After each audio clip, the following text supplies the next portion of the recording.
महाराष्ट्राचं एकूणच स्वराज्याची निर्मिती ज्यांनी केली त्यांच्याबद्दल असं काही घडत असेल तर त्याविषयी सगळ्यांनाच संताप येणं स्वाभाविक आहे आणि त्यातून राजकारणामध्ये सुद्धा हा संताप व्यक्त केला गेला आणि म्हणून मग महाविकास आघाडीने हे आता रविवारी जोडे मारो आंदोलन जे आहे ते घेतलं होतं. पण अर्थात त्याआधीच नरेंद्र मोदींचा एक पालघर दौरा झाला आणि त्यावेळेला वाढवण बंदर जे आहे त्याचं एक भूमिपूजन झालं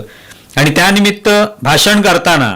पंतप्रधान नरेंद्र मोदींनी या सगळ्या घटनाक्रमाबद्दल संवेदना व्यक्त केली, आपली एक प्रकारे दुःख व्यक्त केलं आणि माफी सुद्धा मागितली की ही जी घटना घडलेली आहे त्यांच्या शिवाजी महाराजांच्या संदर्भात तर त्याबद्दल आपण नतमस्तक होऊन माफी मागतो असं ते म्हणाले.